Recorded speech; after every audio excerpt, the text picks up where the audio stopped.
اور پھر اس کے بعد اللہ سے دعا کی اور اظہار کیا اللہ سے کہ پروردگار میں اس وادی غیر ذی زرع کہ جو بالکل ویران بنجر جگہ ہے، یہاں پر اپنے اولاد کو اور اپنے بیوی بچے کو چھوڑ کر جا رہا ہوں، اور یہ اس وجہ سے کہ اس فقط تیری مرضی اور تیرے لیے میں یہ کام کر رہا ہوں۔ اور پھر اس کے بعد کہا کہ پروردگار تو لوگوں کے دل کو ان کی طرف موڑ دینا۔ اور یہ دعا جناب ابراہیم نے کی۔ جناب ابراہیم کی تقریباً 20-25 دعائیں ہیں جو قرآن کریم میں آتی ہیں۔ تو اس طریقے سے جناب ابراہیم نے تبلیغ کا یہ سلسلہ جاری رکھا۔ اسی سلسلے میں جو مکہ آتے جاتے تھے، ہر سال مکہ آتے تھے اور آ کر حج کرتے تھے اور اپنی اولاد سے اور اپنے بیوی بچوں سے ملتے تھے۔ اسی سفر میں ایک مرتبہ آپ نے دیکھا جب آپ صحرا سے گزر رہے تھے کہ ایک شخص ہے کہ جو نماز پڑھ رہا ہے، اور نماز اس طرح سے پڑھ رہا ہے کہ اس کی آواز آسمان تک جا رہی ہے، بہت ہی خشوع و خضوع کے ساتھ نماز پڑھ رہا ہے۔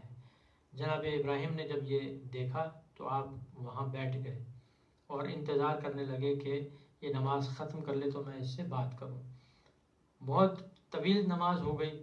جب نماز بہت طویل ہونے لگی تو جناب ابراہیم نے اشارہ کیا اور اس نمازی نے اپنی نماز کو مختصر کر کے ختم کیا۔ جناب ابراہیم نے پوچھا تم کیا کر رہے تھے؟ اس نے کہا کہ میں نماز پڑھ رہا تھا۔ کہا کس کی نماز پڑھ رہا تھا؟ کہا اللہ کی نماز پڑھ رہا تھا۔ کہا کس اللہ کی؟ کہا کہ وہ اللہ کہ جو ابراہیم کا خدا ہے۔ کہا کہ ابراہیم کا خدا کون ہے؟ کہا جس نے تمہیں اور مجھے بنایا ہے، خلق کیا ہے۔ جناب ابراہیم سمجھ گئے کہ یہ موحد ہے اور مومن ہے۔ کہا کہ مجھے تمہاری نماز اور تمہاری عبادت بہت پسند آئی، میں چاہتا ہوں کہ تمہیں اپنا دینی بھائی بنا لوں، اور میں چاہتا ہوں کہ بعد میں بھی میں تمہاری زیارت کے لیے آؤں۔ تم یہ بتاؤ کہ تم کہاں رہتے ہو؟ کہا کہ میں اس دریا کے پار رہتا ہوں، لیکن یہی جس جگہ پہ میں اس وقت ہوں یہی میری مصلی ہے، یہی میری نماز کی جگہ ہے، تو اگر ملنا چاہو تو میں یہیں پر تم سے مل سکتا ہوں۔ کہا کہ اچھا ہم ایسے کرتے ہیں کہ ایک دعا مانگتے ہیں۔ کہا کہ ہم دعا مانگتے ہیں۔ جناب ابراہیم نے کہا کہ ہم دعا مانگتے ہیں، یا ایسا کرو کہ میں دعا مانگوں تم آمین کہو، یا تم دعا مانگو میں آمین کہوں گا۔ اس نمازی نے پوچھا، اس مصلی نے پوچھا کہ کس چیز کے لیے دعا مانگنی ہے؟ کہا کہ جو دنیا بھر کے مومنین و مومنات ہیں ان کے گناہوں کی بخشش کے لیے دعا مانگتے ہیں۔ کہا کہ نہیں میں نہیں مانگوں گا۔ کہا کہ کیوں نہیں مانگیں گے؟ کہا کہ اس لیے کہ میں نے 30 سال پہلے 30 سال سے ایک دعا میں مسلسل کر رہا ہوں، لیکن وہ دعا اب تک میری مستجاب نہیں ہوئی ہے۔ میں نہیں چاہتا، اللہ سے شرم محسوس کرتا ہوں کہ میں اب دوسری دعا بھی کروں، اس لیے کہ میری جب پہلی دعا قبول نہیں ہوئی تو میں دوسری دعا بھی نہیں کروں گا۔ کہا کہ تمہاری دعا کیا تھی؟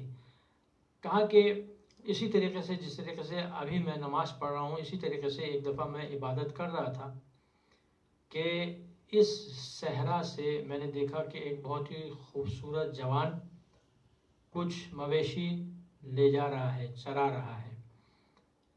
میں نے نماز ختم کی، اس سے پوچھا کہ یہ مویشی کس کے ہیں؟ اس نے کہا کہ یہ مویشی میرے ہیں۔ کہا کہ تم کون ہو؟ کہا کہ میں اسماعیل ہوں، خلیل اللہ ابراہیم کا بیٹا۔ کہا کہ اچھا اگر ایسا ہے تو میں اپنی دعا مانگتا ہوں اللہ سے کہ اللہ خلیل اللہ سے میری ملاقات ہو جائے۔ جناب ابراہیم سن رہے ہیں اور یہ کہتا ہے کہ میری دعا یہ تھی کہ میری ملاقات خلیل اللہ سے ہو جائے۔ جناب ابراہیم نے کہا کہ تمہاری دعا قبول ہو گئی، میں ہی خلیل اللہ ابراہیم ہوں۔ ایک مرتبہ کھڑا ہوا اور جا کے جناب ابراہیم کے بوسے لیے اور معانقہ کیا اور بہت خوش ہوا، سجدے میں گر پڑا، طولانی سجدہ شکر کا کیا اور کہا کہ یعنی اس کا مطلب یہ ہے کہ میری دعا قبول ہو گئی۔ جناب ابراہیم نے کہا کہ ہاں تمہاری دعا قبول ہو گئی ہے۔ کہا کہ ہاں اگر ایسا ہے تو میں اب دوسری دعا مانگنے کے لیے تیار ہوں، آپ دعا مانگے میں آمین کہوں گا۔ جناب ابراہیم نے تمام مومنین و مومنات کی بخشش کے لیے دعا مانگی، اس نے آمین کہی۔ اس روایت کو بیان کرنے کے بعد امام فرماتے ہیں، پانچویں امام امام محمد باقر علیہ السلام فرماتے ہیں کہ جناب ابراہیم کی یہ دعا قیامت کے دن تک ہمارے گناہگار شیعوں کے شامل حال رہے گی اور ان کے گناہوں کو بخشا جائے گا اسی دعا کی وجہ سے۔ چنانچہ اب دیکھیں کہ کس طریقے سے جناب ابراہیم نے یہ راستہ جو تبلیغ کا راستہ تھا اسے اپنایا، اور اللہ کی راہ میں جناب ابراہیم کی بہت ساری صفات ہیں، لیکن چونکہ میرا موضوع انبیاء کی سیرت نہیں ہے بلکہ میرا موضوع غیبت کے سلسلے میں انبیاء کی جو شباہتیں ہیں وہ میرا موضوع تھا، اس لیے میں نے مختصراً آپ کے سامنے یہ عرائض پیش کیے۔ چھٹے نبی اور آخری آج کے جناب یوسف علیہ السلام۔ جناب یوسف علیہ السلام کی بہت سی شباہتیں امام زمانہ عجل اللہ تعالیٰ فرجہ شریف کے ساتھ ہیں غیبت کے علاوہ، اور ایک اور صفت ہے کہ جو میں عرض کروں گا۔ 3 دن آپ کو ان کے بھائیوں نے کنویں میں ڈال دیا، 3 دن تک آپ کنویں میں رہے، اس کے بعد وہ سلسلہ ہوا کہ آپ کو بازار میں بیچا گیا اور عزیز مصر کے آدمی نے وہاں سے بازار سے خریدا اور عزیز مصر کے گھر میں وہ ان کو رکھ دیا گیا تقریباً۔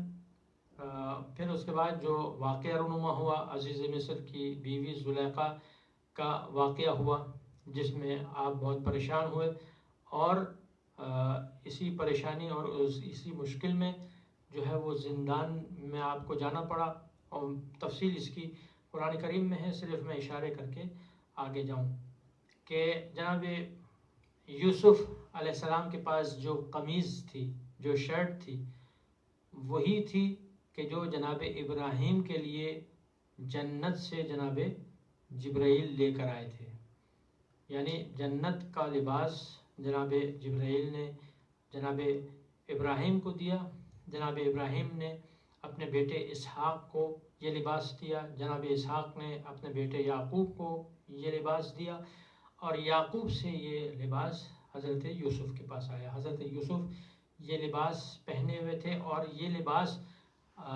مختلف ذریعوں سے ہوتا ہوا یہ لباس امام زمانہ عجل اللہ تعالی فرجہ شریف کے پاس موجود ہے۔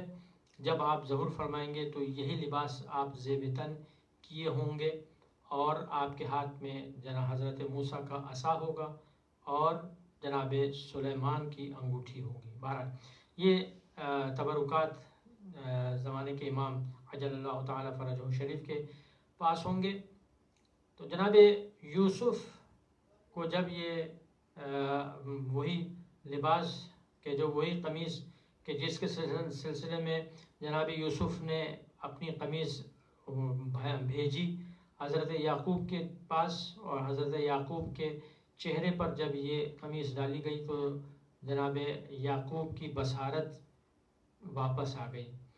تو یہ قمیض جو تھی ایک خاص قمیض تھی جو جنت کا لباس تھا۔ تو آپ نے جو ہے وہ وقت گزارا، زندان کا وقت گزارا، تقریباً 20 سال جو ہے وہ غیبت میں رہے، اور پھر اس کے بعد جب آپ بادشاہ بنے اور وزیر خزانہ بنے، جو بھی سب سے بڑی جو پوسٹ تھی اس زمانے میں اس پوسٹ پہ آپ آئے، اور پھر اس کے بعد آپ نے اپنے بھائیوں کو جو قحط پڑا، اور قحط کے بعد پوری تفصیل قرآن کریم میں ہے، قحط پڑا اور سب لوگ وہاں پر آ کر ان سے غلہ لیا کرتے تھے، اسی طریقے سے جناب یوسف کے بھائی بھی غلہ لینے کے لیے آئے. انہوں نے جناب یوسف کو دیکھا لیکن پہچان نہیں سکے. ظاہر ہے چھوٹا سا وہ یوسف تھا جسے انہوں نے کنویں میں ڈالا تھا، اور اب یہ ماشاءاللہ جوان ایک خوبصورت یوسف وہاں کھڑا ہوا تھا جو بادشاہ تھا. ان کے ذہن میں وہم و گمان میں بھی نہیں تھا کہ یہ اس طریقے سے ہمارا بھائی اس طرح ہو جائے گا. لیکن جناب یوسف نے اپنے بھائیوں کو پہچان لیا. یہی شباہت امام زمانہ عجل اللہ تعالی فرجہ شریف کے سلسلے میں ملتی ہے کہ یوسف کے بھائیوں نے یوسف کو نہیں پہچانا لیکن یوسف اپنے بھائیوں کو پہچانتے تھے. چنانچہ جب اس وقت تک جناب یوسف نے اپنے آپ کو بچا کر رکھا، چھپا کر رکھا جب تک اللہ کا حکم تھا، اور جب اللہ نے حکم دیا کہ اے یوسف اب تم اپنے آپ کو پہچانوا دو، اب اپنے آپ کو ظاہر کر دو، تو اس وقت جناب یوسف نے کہا حل علمتم ما فعلتم بیوسف واخیہ، سورہ یوسف کی آیت ہے کہ کیا تمہیں معلوم ہے کہ تم نے یوسف اور اس کے بھائی کے ساتھ کیا کیا تھا. تو ان بھائیوں نے بہت پریشان ہوئے. ان بھائیوں نے سوچا کہ یہ ان کو کیسے پتہ چلا. کہا کہ انت یوسف، کیا تم یوسف ہو؟ کہا کہ ہاں انا یوسف وہذا اخی، ہاں میں ہی یوسف ہوں اور یہ میرا بھائی ہے. تو اسی طریقے سے یعنی وہ دیکھ رہے تھے لیکن پہچان نہیں رہے تھے. جناب یوسف دیکھ بھی رہے تھے اور انہیں پہچان بھی رہے تھے.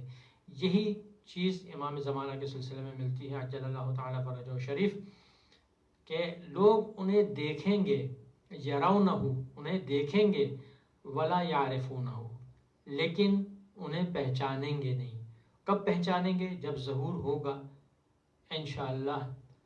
تو وہ کہیں گے کہ ارے یہ زمانے کے امام تھے، انہیں تو ہم نے فلاں جگہ پر دیکھا تھا، فلاں ہم نے عرفات میں انہیں دیکھا تھا، ہم نے انہیں خانہ کعبہ کا طواف کرتے ہوئے ہم نے دیکھا تھا، ہمیں تو معلوم نہیں تھا کہ یہ ہی زمانے کے امام ہیں. یہی جو ہے وہ چیز ہے کہ جو ہمارے سلسلے میں جناب یوسف کے سلسلے میں شباہت ملتی ہے.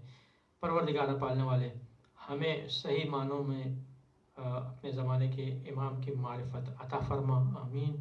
اور ان کی پیروی اور ان کو فالو کرنے کی، ان کی باتوں کو، ان کے اقوال کو ماننے اور ان پر عمل کرنے کی توفیق عطا فرما. اعوذ باللہ، آمین. بسم اللہ الرحمن الرحیم. الہ عظم البلاء وبرح الخفا وانکشف الغطاء وانقطع الرجاء وضاقت الارض ومنعت السماء وانت المستعان واليك المشتكى وعليك المعول في الشدة والرخاء. اللهم صل على محمد وآل محمد أولي الأمر الذين فرضت علينا طاعتهم وعرفتنا بذلك منزلتهم ففرج عنا بحقهم فرجا عاجلا قريبا كلمح البشر أو هو أقرب.